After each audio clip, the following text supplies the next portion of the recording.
Hello, আসসালামু আলাইকুম সবাইকে। আশা করি তোমরা সবাই ভালো আছো, সুস্থ আছো। তোমাদের সবাইকে স্বাগতম গাইডলাইন একাডেমিতে। এবং আমি আছি তোমাদের সাথে মোহাম্মদ জুনাইদুল ইসলাম প্রতীক। তো আমাদের গত লেকচারগুলোতে আমরা এই তিনটা টপিক রিলেটেড যত ধরনের কনসেপ্ট আছে সেই কনসেপ্টগুলা ক্লিয়ার করছিলাম।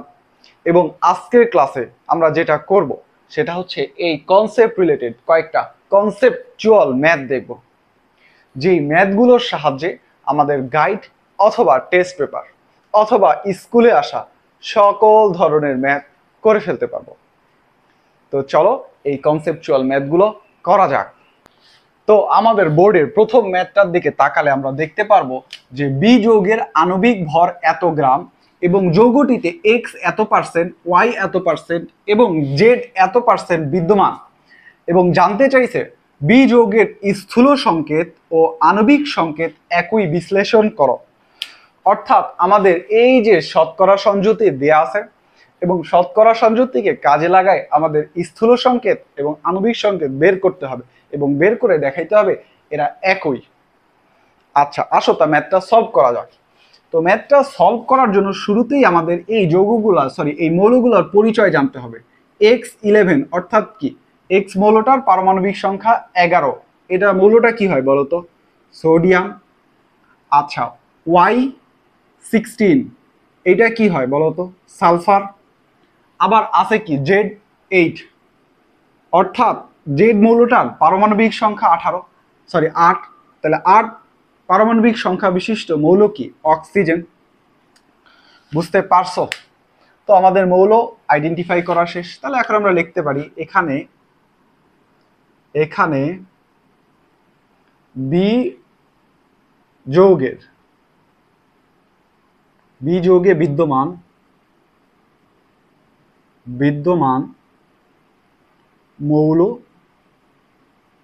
সমূহ কি কি বলতো? সোডিয়াম, সালফার ও অক্সিজেন। এবং বি যৌগটিতে সোডিয়াম, সালফার ও অক্সিজেন এর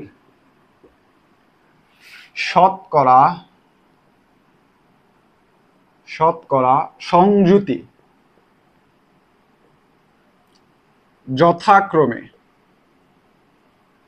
যথাক্রমে কত বলতো? সোডিয়ামের কত ছিল? 11%। এরপরে কি? 40.51% সালফারের। এবং অক্সিজেনের কত? অক্সিজেনের 30.38%। এটা আমরা উদ্দীপক থেকে পাচ্ছি। এখন এইখানটাতে তোমাকে এখন আরেকটা কাজ করতে হবে। শতকরা সংযুতি মানে কি? 100%-এর ভিতরে মৌলগুলা কত পার্সেন্ট করে আছে, রাইট? অর্থাৎ এগুলা সবগুলা যোগ করে 100% হইতেছে কিনা তোমাকে এটা একটু টেস্ট দিতে হবে।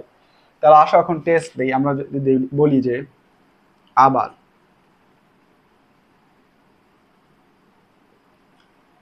29.11 যোগ 40.51 যোগ, আচ্ছা এটা পার্সেন্ট চিহ্নটাও দাও, একবারই হয়ে যাবে, যোগ 30.38% যোগ, তুমি এটা ক্যালকুলেশন করে দেখবা এখানটায় 100%ই আছে। 100% মানে কি? মানে এগুলো সবগুলো যোগ করে 100% মানে কি? তার মানে এই যৌগটার ভিতরে আর অন্য কোনো মৌল থাকার সম্ভাবনা নাই, এগুলা দিয়েই 100% হয়ে গেছে। তাহলে এখান থেকে বলা যায় অতএব বি যৌগটিতে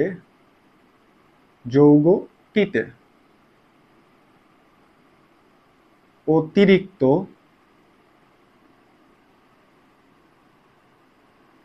কোনো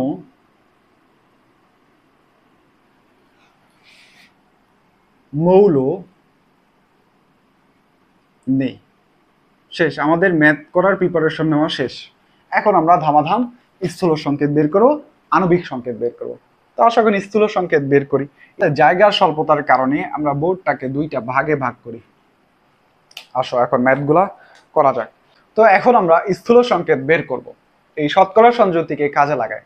আমরা দেখছিলাম স্থূল সংকেত বের করার জন্য কিছু রুলস ছিল আমাদের কনসেপ্টের ক্লাসগুলোতে। এখন আমরা ওই রুলসগুলো অ্যাপ্লাই করব। আর তোমরা যারা কনসেপ্ট দেখো নাই, কনসেপ্টের ক্লাসগুলো দেখো নাই এবং আজকে প্রথম ক্লাস দেখতেছো, তাদেরকে বলবো কনসেপ্টের ক্লাসগুলো দেখে আসো, তারপর আজকের ক্লাসটা করো। আমি আমার ডেসক্রিপশন বক্সে ওই লিঙ্কগুলোও দিয়ে দিব। তো আসো ম্যাথগুলো করা যাক। আমি এখন এইখানের কনসেপ্ট বুঝাবো না, ওইখানে বুঝাইছি, এখন জাস্ট অ্যাপ্লাই করব, বুঝছো? আসো শুরু করা যাক। তো আমাদের প্রথম যে কাজটা হবে সেটা হচ্ছে শতকরা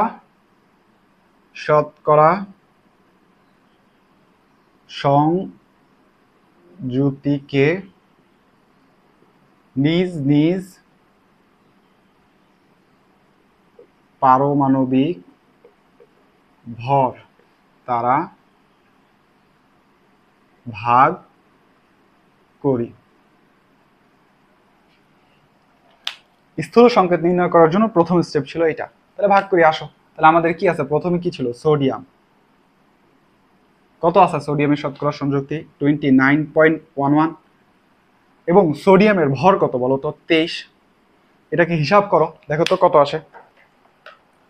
29.11 ডিভাইডেড বাই, এটা আসে হচ্ছে 1.27।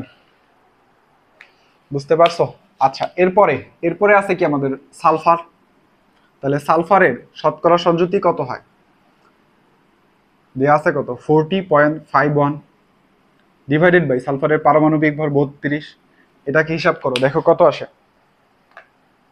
40.51 ডিভাইডেড বাই 32, এটাও আসে 1.27। এরপর আছে কি আমাদের বলো তো? অক্সিজেন। তাহলে অক্সিজেনের কত দেয়া আছে? 30.38। অক্সিজেনের ভর কত? 16। এটাকে ভাগ দাও তো। 30.38 ডিভাইডেড বাই 16, এটা আসে 1.899। বুঝতে পারছো? আচ্ছা, তাহলে প্রথম স্টেপ শেষ। তারপর দ্বিতীয় স্টেপস কি ছিল? দ্বিতীয় স্টেপস ছিল ক্ষুদ্রতম ভাগফল দিয়ে প্রাপ্ত ভাগফলগুলোকে পুনরায় ভাগ করি। তাহলে আমাদের ক্ষুদ্রতম ভাগফল এখানে কোনটা বলো তো? নিশ্চয়ই এইটা ক্ষুদ্রতম ভাগফল। তাহলে এই ক্ষুদ্রতম ভাগফল দিয়ে প্রাপ্ত ভাগফলগুলোকে পুনরায় ভাগ করতে হবে। তাহলে আসো করি। সোডিয়াম কত হয় বলো? আমাদের প্রাপ্ত ভাগফল 1.27 এবং ভাগ করব 1.27 দিয়ে, ক্ষুদ্রতম দিয়ে। তাহলে এটা কত আসবে? 1। আচ্ছা, এরপর আছে কি? সালফার। আবার 1.27 ভাগ করব হচ্ছে 1.27 দিয়ে, 1। এরপর সে কি? অক্সিজেন। অক্সিজেনের কত? 1.899 ভাগ করব কত দিয়ে? 1.27 দিয়ে। ভাগ করলে মানটা কত আসে বলো? 1.899 ডিভাইডেড বাই 1.27, এই মানটা আসে 1.49 অর্থাৎ 1.5। আচ্ছা, এখন আমি যখন কনসেপ্টের ক্লাস পড়াইছিলাম তখন এই জায়গাটাতে একটু একটা জিনিস বাদ পড়ছিল। বাদটা কি? যদি এই জায়গাটার ভিতরে কোনো ভগ্নাংশ আসে, অর্থাৎ ভাগফল, ক্ষুদ্রতম ভাগফল দিয়ে ভাগফলগুলোকে পুনরায় ভাগ করার পরে যদি ভাগফলটা ভগ্নাংশ আসে, তখন এখানে আর ভগ্নাংশ রাখা যাবে না, এইটাকে পূর্ণ সংখ্যা বানাইতে হবে। এখন পূর্ণ সংখ্যা বানাইতে কোনো একটা সংখ্যা দিয়ে একে গুণ দিতে হবে। আর শুধুমাত্র একে না, ওই সংখ্যাটি দিয়ে তখন এদেরকেও গুণ দিতে হবে। তুমি যদি একটু দেখো যে পূর্ণ সংখ্যা তৈরির জন্য ভাগ ফল গুলোকে 2 দ্বারা গুণ করি। দেখো, যদি এখানটাতে মধ্যে 2 দ্বারা গুণ করি, কেবল তখনই এটা হবে পূর্ণ সংখ্যা। যদি এটাকে 2 দ্বারা গুণ করা হয় কত হবে বলতো? 3। তাহলে এটা যখন পূর্ণ সংখ্যা হলো, তাকে 2 দ্বারা গুণ করছি, এগুলোকেও 2 দ্বারা গুণ করতে হবে। তখন অ্যাকচুয়ালি জিনিসটা আসবে এইরকম যে সোডিয়াম 1:2, মানে 1 × 2 is equal to sulphur, 1 × 2 is equal to, তারপর কি আছে অক্সিজেন, অক্সিজেনের ক্ষেত্রে 1.5 × 2 ইজ ইকুয়াল 3। এখন দেখো এই যে আমাদের ভাগফলগুলা পূর্ণ সংখ্যা দরকার, আমাদের ভাগফলগুলা পূর্ণ সংখ্যাতেই পাইলাম, বুঝতে পারছো? এখন আসো বাকি দিকে আগে। অতএব নির্ণেয় স্থূল সংকেত, অতএব নির্ণেয় স্থূল সংকেত, এগুলোর নিচে এই যে সোডিয়াম, সালফার, অক্সিজেন, এগুলোর নিচে ছোট্ট করে এগুলো লিখলেই আমাদের স্থূল সংকেত তৈরি হয়ে যায়, অর্থাৎ Na2S2O3। আমাদের এই বি যৌগটার স্থূল সংকেত হয় এইটা, অর্থাৎ আমাদের এই যে স্থূল সংকেত বের করা শেষ। এখন আমরা আণবিক সংকেত নির্ণয় করব। আসো তো, আমরা জানি, কি জানি বলো তো? আমরা জানি আণবিক সংকেত ইজ ইকুয়াল কি বলতো? আমরা দেখছিলাম না আমাদের কনসেপ্টের ক্লাসে? তো আমরা জানি আণবিক সংকেত ইজ ইকুয়াল স্থূল সংকেত তার নিচে ছোট্ট করে এন। আচ্ছা, এটাই যদি হয় তাহলে স্থূল সংকেতটা কি? Na2S2O3, এটা আমাদের স্থূল সংকেত। এখন এই যে এন, আমরা যদি কোনোভাবে এন এর মানটা বের করতে পারি এবং এইখানটায় বসায় দেই, তাহলেই আমাদের আণবিক সংকেতটা বের হয়ে যাইতো না? তাহলে আসো এন এর মানটা বের করি। আমরা কি জানি এন ইজ ইকুয়াল কি? এন ইজ ইকুয়াল কি বলতো? যৌগের আণবিক ভর, যৌগের আণবিক ভর ডিভাইডেড বাই স্থূল সংকেতের আণবিক ভর, স্থূল সংকেত এর আণবিক ভর, রাইট? আচ্ছা, স্থূল সংকেতের আণবিক ভরটা একটু বের করি, আসো তো এইখানটাতেই করি। মনে করো এটা করার পরেই করতে হবে। যদি সোডিয়াম থায়োসালফেট বা Na2S2O3 এর আণবিক ভর যদি বের করতাম আগেই, তাহলে কত হইতো বলো তো? সোডিয়াম আছে, সোডিয়ামের ভর কত? 23, আছে কয়টা? 2টা। সালফার কত? 32, আছে কয়টা? 2টা। অক্সিজেনের 16, আছে কয়টা? 3টা। এটা ক্যালকুলেশন করো তো। 23 দুগুণ কত হয়? 46। 32 দুগুণ কত হয়? 64। আর 3 ষোলং কত হয়? 48। এটাকে একটু হিসাব করো তো। 6 4 10 আর 4 8 8 6 4 10 আর 8 18, 8 হাতে 1 4 আর 6 কত হয়? 10, 14, 15। এইটা আমাদের হয় এই স্থূল সংকেতের আণবিক ভর, রাইট? তাহলে এখন এখানটায় বসাই দিই, আমাদের সব মান পাওয়া গেছে। তাহলে যৌগের আণবিক ভর দেয়া ছিল কত? 158। আচ্ছা, আমাদের স্থূল সংকেতের আণবিক ভরও 158। তাহলে এখন এর ভাগফলটা হয় 1, অর্থাৎ এইখানটাতে এন এর মান হচ্ছে 1। যদি এইটাই হয় তাহলে আমাদের এই আণবিক সংকেতটাও হয় Na2S2O3। তাহলে আমাদের কি দাঁড়াচ্ছে? আমাদের স্থূল সংকেত, লাল কালি দিয়ে দেখাই, তাহলে আমাদের দাঁড়াচ্ছে আমাদের স্থূল সংকেত Na2S2O3 এবং এই যে আমাদের আণবিক সংকেত Na2S2O3। তাহলে এখান থেকে কি লেখা যায়? অতএব বি যৌগটির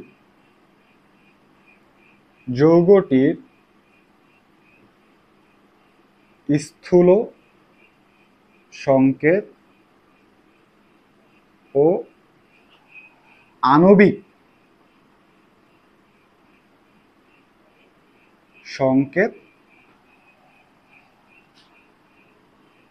একই। বিশ্লেষণ করা হলো।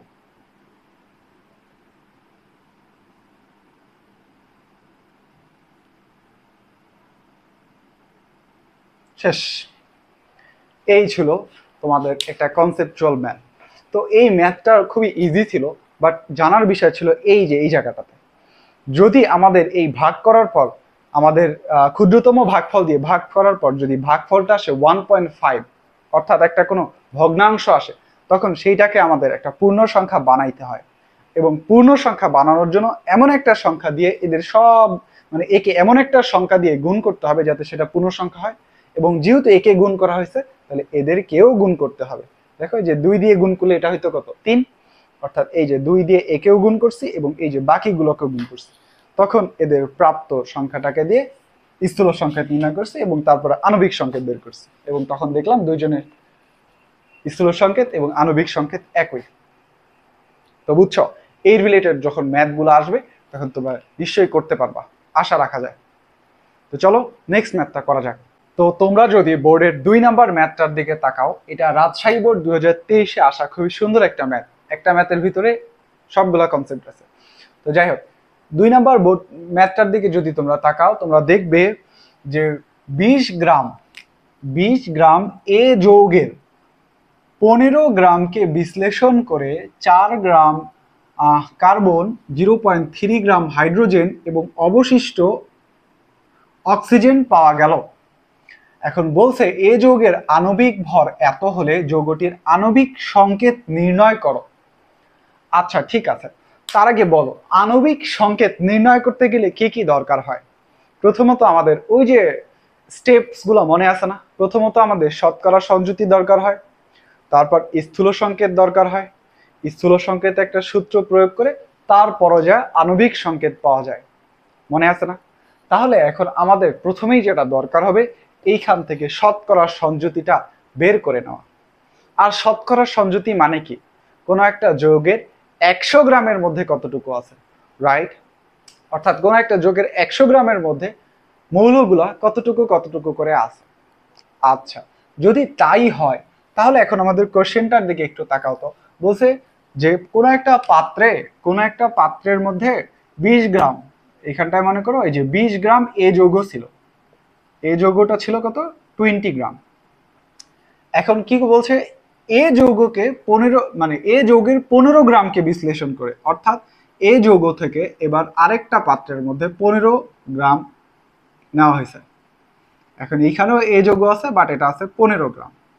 এখন এই 15 গ্রামকে বিশ্লেষণ করে তোমার কার্বন পাওয়া গেছে 4 গ্রাম, তোমার হাইড্রোজেন পাওয়া গেছে 0.33 গ্রাম এবং অবশিষ্ট যেটা আছে সেটা হচ্ছে অক্সিজেন পাওয়া গেছে। এইটা হচ্ছে তোমার উদ্দীপকের সিনারিওটা। যখন আমরা শতকরা সংযুতি বের করব, অর্থাৎ 100 গ্রামে কতটুকু বের করব, তাহলে আমরা এইখান থেকে জানা লাইনটা সাজাইতে পারি না? আমরা এখান থেকে বলবো যে 15 গ্রামের মধ্যে কার্বন আছে এত গ্রাম, 1 গ্রামে আছে কত গ্রাম, 100 গ্রামের মধ্যে আছে কত গ্রাম, বের করতে পারবো না? তো চলো এখন তাহলে আমাদের শতকরা সংযুতি বের করা যাক। তো ম্যাথটা সলভ করার জন্য জায়গা স্বল্পতার কারণে আমি আমার বোর্ডটাকে 3টা পার্টে ভাগ করে নিছি। তো আসো এখন সলভ করা যাক। আমাদের বলছে এ যৌগের 15 গ্রামকে বিশ্লেষণ করে এত এত এত গ্রাম কার্বন, হাইড্রোজেন এবং অক্সিজেন পাওয়া গেল। তাহলে আমরা এখান থেকে লিখতে পারি যে এ যৌগের 15 গ্রাম এর মধ্যে হাইড্রোজেন ও কার্বন ও হাইড্রোজেন আছে যথাক্রমে কত গ্রাম বলতো? কার্বন আছে 4 গ্রাম ও হাইড্রোজেন আছে কত গ্রাম, 0.33 গ্রাম।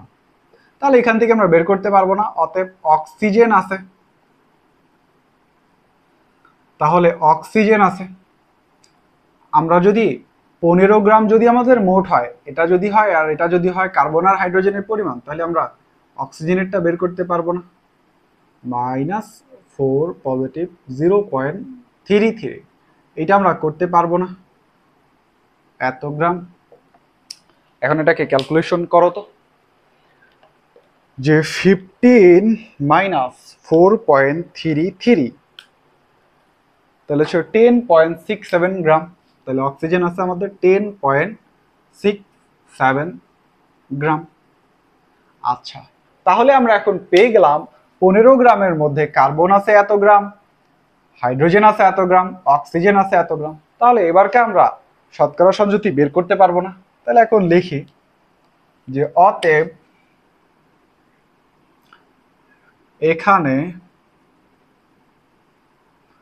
15 গ্রাম এ যৌগে হাইড্রোজেন আছে, প্রথমে কার্বন আছে কতটুকু বলতো? কার্বন আছে 4 গ্রাম। তাহলে আমাদের টার্গেট কি? শতকরা সংযুতি, মানে 100 গ্রামে কতটুকু আছে। তাহলে এটা একটু, তাহলে 1 গ্রামে আছে যে 1 গ্রাম এ যৌগে কার্বন আছে কতটুকু বলতো? 4/15 গ্রাম। অতএব যদি এটা এখন 100 গ্রামে হয় তাহলে কি হবে? অতএব 100 গ্রামে আছে, হিসাব করো তো কত আসে, হিসাব করো তো কত আসে। 4 × 100 ডিভাইডেড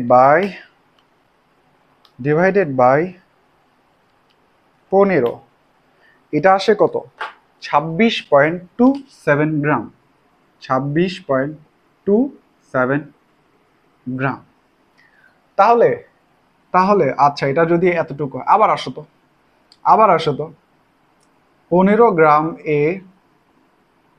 গ্রাম এ যৌগে হাইড্রোজেন আছে কতটুকু?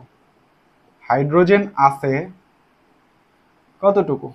আমাদের 0.3 গ্রাম, অর্থাৎ 0.33 গ্রাম। অতএব 100 গ্রামের মধ্যে 100 গ্রাম এ যৌগে হাইড্রোজেন আছে কতটুকু বলতো? তাহলে 0.33 ইন্টু 100 ডিভাইডেড বাই কত? 15।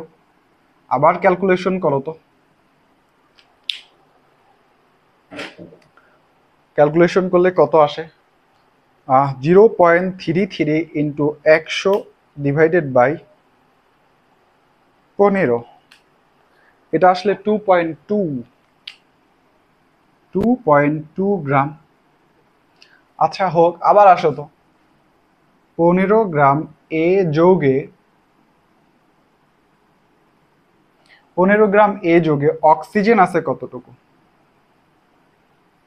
অক্সিজেন আছে কতটুকু বলতো? এই যে আমাদের বের করা 10.67 গ্রাম। অতএব 100 গ্রামের মধ্যে 100 গ্রাম এ যৌগে অক্সিজেন আছে কত? 10.67 ইন্টু 100 ডিভাইডেড বাই 15। ক্যালকুলেশন করো কত আসে। তাহলে 10.67 ইন্টু 100 ডিভাইডেড বাই 15, এটা আসে 71.13 গ্রাম। 71.13 গ্রাম। তাহলে আমরা বলতে পারি না এখান থেকে অতএব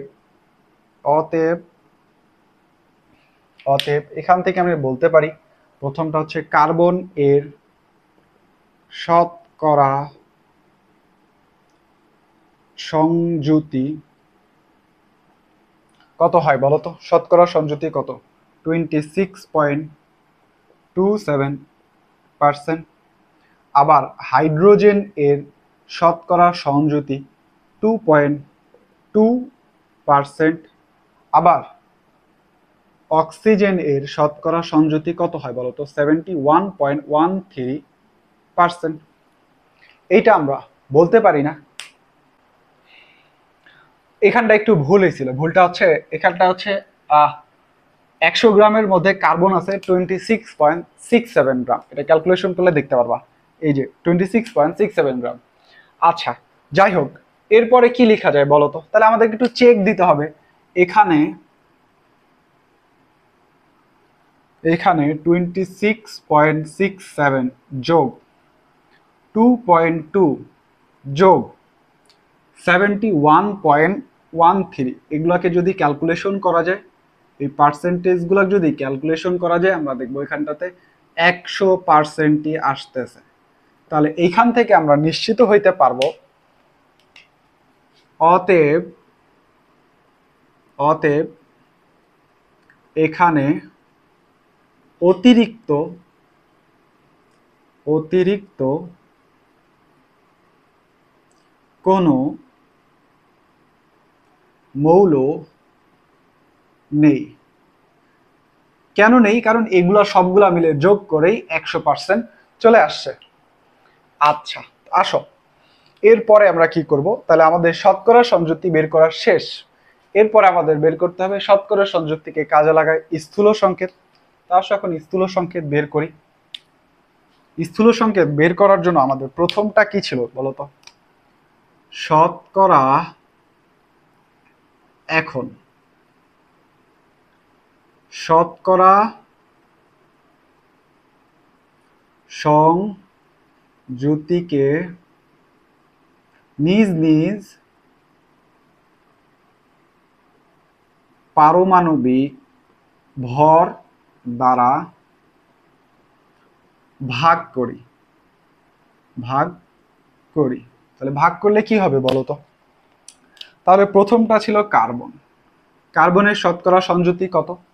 26.67 থাকলো। কার্বনের ভর কত? 12। ভাগ দাও। 26.67 ডিভাইডেড বাই 12 করলে কত আসে? 2.2। এটা আসে 2.2। আচ্ছা আসো এরপরে কি আছে? হাইড্রোজেন। হাইড্রোজেনের শতকরা সংযুতি কত বের হয়েছে? 2.2। এবং আমাদের হাইড্রোজেনের পারমাণবিক ভর 1, তাহলে এটা আসবে 2.2। সুন্দর। অক্সিজেন। অক্সিজেনের শতকরা সংযুতি কত বলতো? কত বের করছি? 71.13। অক্সিজেনের পারমাণবিক ভর কত? 16। তুমি একটু ক্যালকুলেশন করো, তোমার ক্যালকুলেটরে চাপো। 71.13 ডিভাইডেড বাই 16, এটা আসে 4.4। এটা আসে 4.4। আচ্ছা যদি এইটাই আসে তাহলে এর পরবর্তী আমাদের স্টেপস কি বলতো? ক্ষুদ্রতম ভাগফলগুলো দিয়ে প্রাপ্ত ভাগফলকে পুনরায় ভাগ। তাহলে ক্ষুদ্রতম ভাগফল দিয়ে প্রাপ্ত ভাগফল গুলোকে পুনরায় ভাগ করি। তাহলে পুনরায় যদি ভাগ করি তখন কি হয় বলতো? এখান থেকে সবচেয়ে ক্ষুদ্রতম কোনটা? নিশ্চয়ই 2.2। তাহলে কার্বন 2.2কে 2.2 দিয়ে ভাগ করলাম, 1। আচ্ছা এরপরে কি আছে বলতো? হাইড্রোজেন। হাইড্রোজেনের ভাগফল ছিল 2, একেও 2.2 দিয়েই করবো, তাহলে আসে 1। এরপরে কি আছে? অক্সিজেন 4.4, ভাগ দেব 2.2 দিয়ে, কাটাকাটি করলে এটা আসে 2। তাহলে ভাগ করে দেখলাম আমাদের ভাগফলগুলো সবগুলো পূর্ণ সংখ্যা, তাহলে তার টেনশনের কিছু নাই। বাট যদি পূর্ণ সংখ্যা না হয়তো আমাদেরকে পূর্ণ সংখ্যা বানাইতে হইতো কোনো একটা সংখ্যা দিয়ে গুণ করে। আচ্ছা এটা যদি হয় তাহলে এখন আমাদের এখান থেকে বের করতে পারবো না। অতএব স্থূল সংকেত কি বলা যায় বলতো? তাহলে কার্বন, স্থূল সংকেতটা হবে কি? কার্বন। কার্বনের নিচে ছোট্ট করে 1। তারপর কি আছে? হাইড্রোজেন ছোট্ট করে 1, অক্সিজেন ছোট্ট করে 2। এখন এইটাকে যদি আরেকটু সাজা যায়, অর্থাৎ আমরা যদি 1 গুলোকে বাদ দেই, CHO2, এইটা হচ্ছে আমাদের স্থূল সংকেত। বাট আমাদের নির্ণয় করতে বলছে কি? আণবিক সংকেত। তাহলে ওই যে আমাদের স্টেপসগুলো অনুযায়ী প্রথমে আমাদের শতকরা সংযুক্তি বের করতে হইতো, করছি। শতকরা সংযুক্তিকে কাজে লাগায় স্থূল সংকেত বের করতে হইতো, করছি। এখন স্থূল সংকেতকে কাজে লাগায় আমরা আণবিক সংকেত বের করব। তার আগে এখানটা একটু বলি, স্থূল সংকেতের আণবিক ভর কত হবে বলতো? স্থূল সংকেত বা CHO এর আণবিক ভর কত হবে বলো তো? কার্বনের ভর কত? 12। হাইড্রোজেনের ভর কত? 1, মানে পারমাণবিক ভর। অক্সিজেনের কত? 16, আছে কয়টা? 2টা। তাহলে কত হয়? 12 পজিটিভ 1, 16 দুগুণ 32। হিসাব করো তো, 2 2 4 আর 1 5। আচ্ছা হলো 3 আর 1 4, অর্থাৎ 45 আসে। বুঝতে পারছো? আচ্ছা, তাহলে এখন আমাদের কি এইটাকে কাজে লাগায়, মানে স্থূল সংকেতকে কাজে লাগায় আমরা আণবিক সংকেত বের করব। তাহলে আণবিক সংকেত বের করার সূত্র তো আমরা জানি। আমরা জানি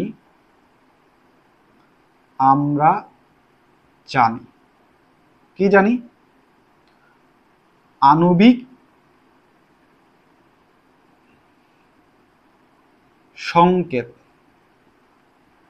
ইজ ইকুয়াল স্থূল সংকেত, এই যে ব্র্যাকেট ক্লোজ আর নিচে ছোট্ট করে এন। এখন এই এন মানে কি বলতো? আমরা দেখছিলাম না, আমরা এখন লিখতেছি এন ইজ ইকুয়াল কি?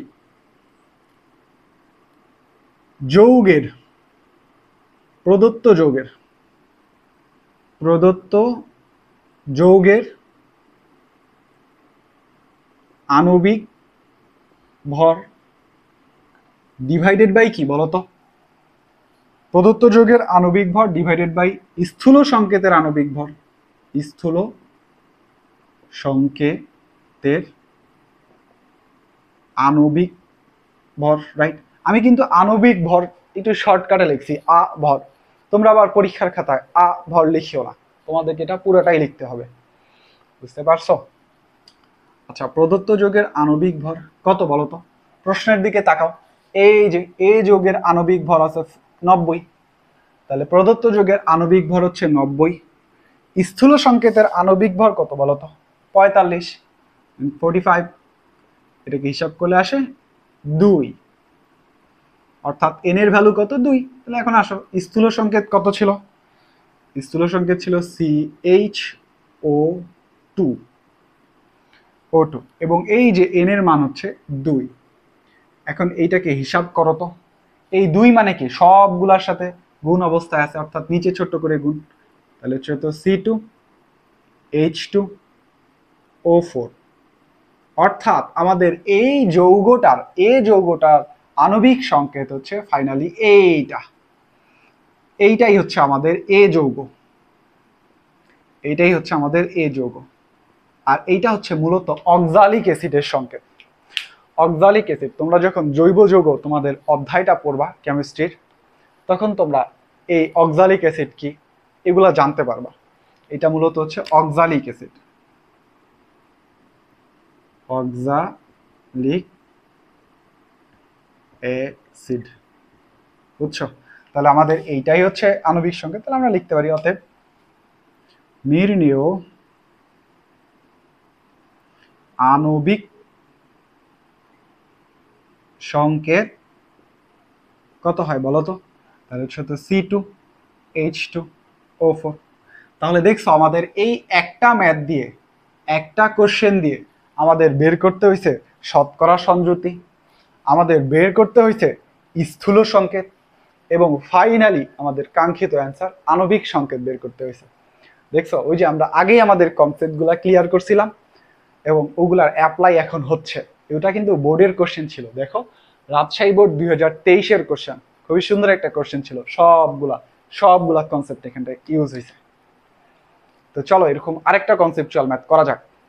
তো তোমরা যেই বোর্ডের ম্যাথটা দেখতে পারতেছো, এটাও একটা কনসেপচুয়াল ম্যাথ, এবং এটা আসছে তোমার রাজু উত্তরা মডেল কলেজে, এবং এই ম্যাথটা করলে একটা কনসেপ্ট ক্লিয়ার হবে। তো চলো আসো ম্যাথটা করা যাক। তো ম্যাথটায় বলছে একটি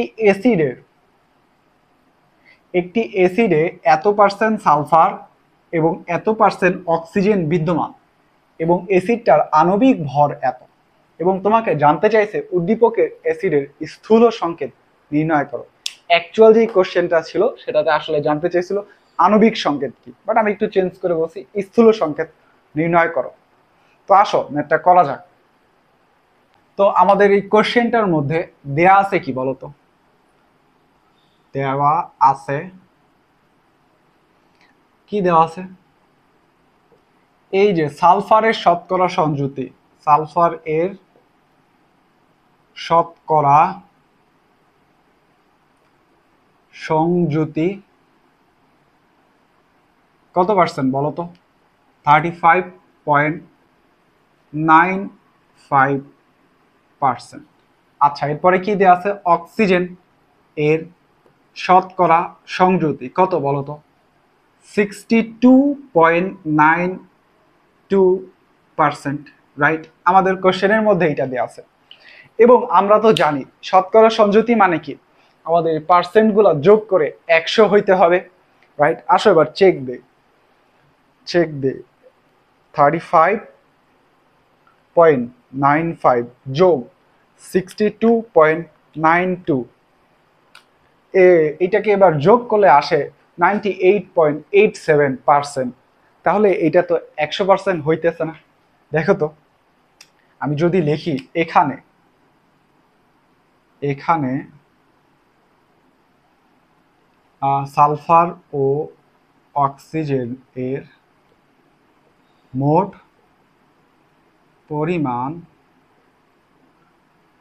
পরিমাণ কত হচ্ছে বলো তো? 35.95 যোগ 62.92%।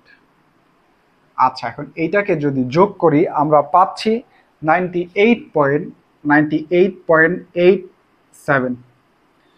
আমরা এই পার্সেন্টটা পাচ্ছি, বাট আমাদের হওয়ার কথা ছিল 100%।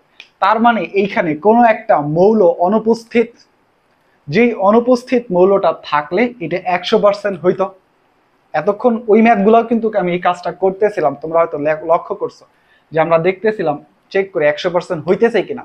যদি 100% হয় তাহলে এখানটায় কোনো অতিরিক্ত মৌল নাই, বাট এবার তো 100% হয় নাই, তার মানে নিশ্চয়ই এইখানটা একটা অতিরিক্ত মৌল আছে। এখন প্রশ্ন হচ্ছে অতিরিক্ত মৌলটা কি, আমি কিভাবে বুঝবো? আচ্ছা, এইখানটাতে কাজে লাগবে এই যে এইটা একটা অ্যাসিড। তোমরা পরের অধ্যায়ে দেখতে পারবা অ্যাসিড মানে কি জানো? অ্যাসিড মানে এমন সব যৌগ যারা হাইড্রোজেন আয়ন দান করতে পারে। অ্যাসিড হচ্ছে কারা? যারা হাইড্রোজেন আয়ন দান করতে পারে, অথবা এটাকে যদি আরেকটু শর্ট ভাবে বলতে চাও, অ্যাসিড হচ্ছে তারা যারা একটা হাইড্রোজেন দান করতে পারে। পরের অধ্যায়ের কনসেপ্ট, বাট এইখানটায় লাগতেছে, বুঝছো? তার মানে এটা যেহেতু একটা অ্যাসিড, তার মানে এর মধ্যে একটা হাইড্রোজেন থাকা উচিত ছিল, যে হাইড্রোজেনটাকে এ দান করতে পারে।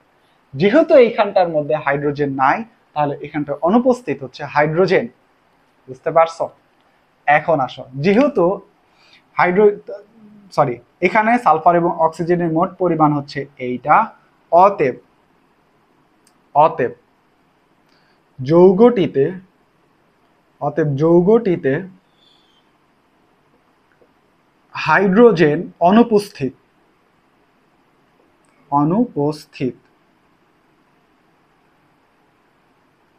অতএব যৌগটিতে হাইড্রোজেন অনুপস্থিত এবং হাইড্রোজেন এর শতকরা সংযুতি হবে, এইখানটায় লেখা অতএব যৌগটিতে হাইড্রোজেন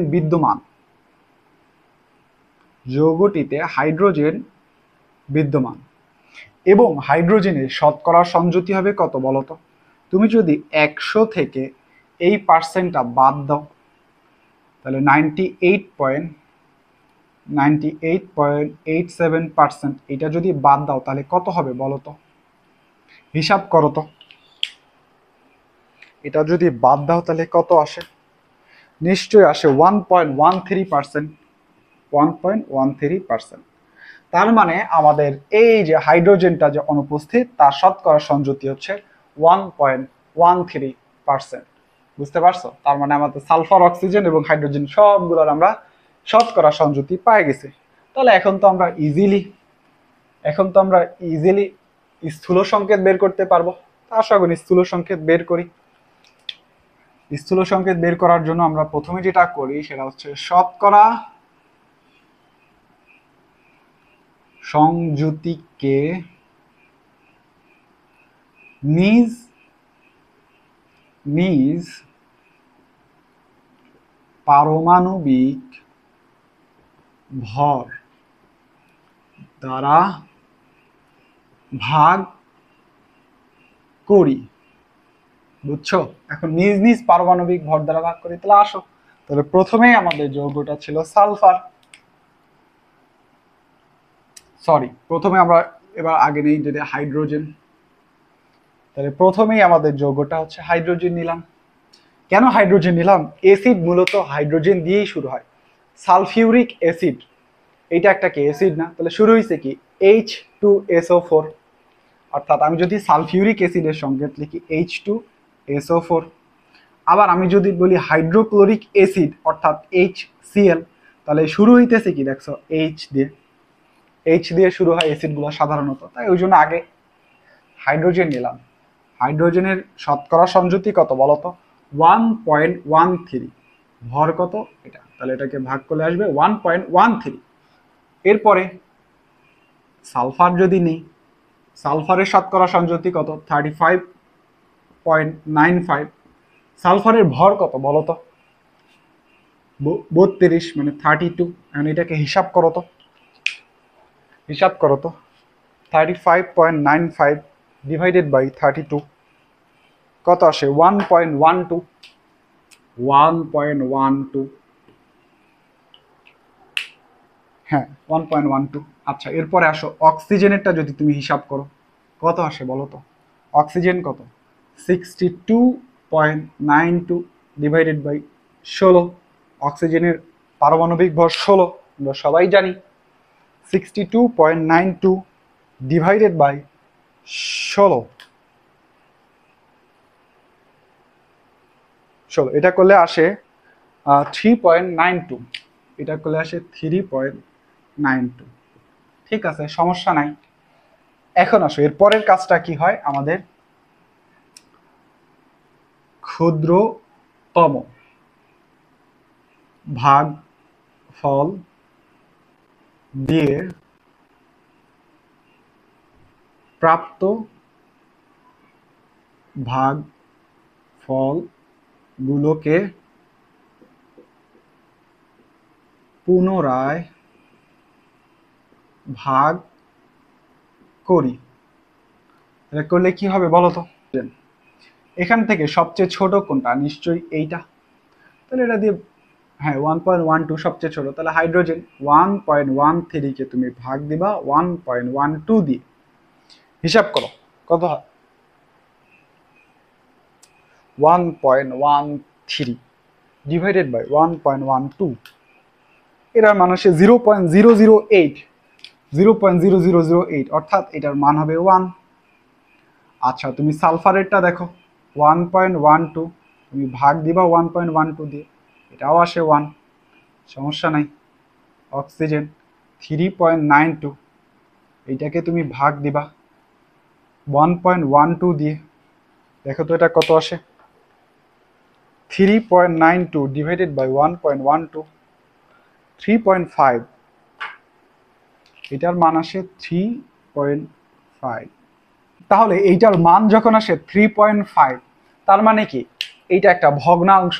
তাহলে আমাদের এই ভাগফলগুলোকে পুনরায় ভাগ করে যেই ভাগফলগুলো পাওয়া যায়, এগুলোকে কি ভগ্নাংশ রাখা যায়? রাখা যায় না। তার মানে এইটাকে আমার পূর্ণসংখ্যা বানাতে হবে। তাহলে আসো,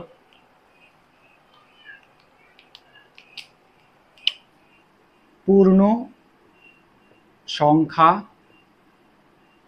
বানাতে ভাগফলগুলোকে 2 দ্বারা গুণ করি। গুণ করলে কি হবে বলো তো? যখন এটাকে 2 দ্বারা গুণ করব তখন এটার মানটা কত হবে? আচ্ছা, একটা একটা করে। হাইড্রোজেনের ভাগফল ছিল 1, এটাকে এখন 2 দিয়ে গুণ করলে আসবে 2। সালফার এটা হচ্ছে 1 ছিল, 2 দিয়ে গুণ করলে আসবে 2। অক্সিজেন কত ছিল 3.5, এটাকে 2 দিয়ে গুণ করলে কত হবে বলো তো? 3 3 6 আর 1 7, তাহলে এবার হচ্ছে 7। তাহলে আমাদের এই যে এবার পূর্ণ সংখ্যা পেয়ে গেলাম, তাহলে তো কাজ শেষ। এখন আমরা বলতে পারবো অতএব নির্ণেয় স্থূল সংকেত কত হবে বলো তো? স্থূল সংকেত কত হবে? নিশ্চয়ই এই যে হাইড্রোজেন, হাইড্রোজেনের নিচে ছোট্ট করে 2, তারপর কি আছে সালফার, সালফারের নিচে ছোট্ট করে 2, তারপর কি আছে অক্সিজেন ছোট্ট করে 7। এটাই হচ্ছে আমাদের মূলত স্থূল সংকেত। এটা মূলত হচ্ছে কি ধূমায়মান সালফিউরিক অ্যাসিড, বুঝছো? বা এটাকে বলা হয় ওলিয়াম। এই গ্যাসটার নাম হচ্ছে বা অ্যাসিডটার নাম হচ্ছে ওলিয়াম, বুঝছো? এটার নাম হচ্ছে ওলিয়াম। যাই হোক, তো আমাদের স্থূল সংকেত নির্ণয় করা শেষ। বোঝার বিষয় ছিল এই জায়গাটাতে যে অ্যাসিড মানে যে হাইড্রোজেন দান করতে পারে, বাট এখানটার মধ্যে কোশ্চেনের কোথাও হাইড্রোজেন নাই। এই অ্যাসিড কথাটা দেখে আমাদের বুঝতে হয়েছিল এখানটাতে হাইড্রোজেন আছে, এই হাইড্রোজেনের পরিমাণটা আমরা বের করে নিয়েছিলাম। এখানকার খেলাটা এইটা। আর আরেকটু জায়গায় এই জায়গায় যেখানটাতে 3.5 অর্থাৎ ভগ্নাংশ আসছে, ভাগফল দিয়ে ভাগ করার পর যখন ভগ্নাংশ আসে এটাকে রাখা যায় না, সেটাকে পূর্ণ সংখ্যা করতে গেলে এমন একটা সংখ্যা দিয়ে সবগুলোকে গুণ করতে হয় যাতে এ পূর্ণ সংখ্যা হয়। সেটা ছিল 2, করলে মানটা আসছে এরকম। তো যাই হোক, তোমরা আশা করি আজকের কনসেপচুয়াল ম্যাথগুলো বুঝতে পারছো। তোমরা যদি এই ম্যাথগুলো বুঝে থাকো তাহলে শতকরা সংযুতি, আণবিক সংকেত অথবা স্থূল সংকেত রিলেটেড কোনো ম্যাথেই তোমরা আটকাবা না। তো যাই হোক, সবাই ভালো থাকো, সুস্থ থাকো। আজকের ক্লাসটা এই পর্যন্তই থাক, দেখা হবে নেক্সট ক্লাসে। সবাইকে ধন্যবাদ।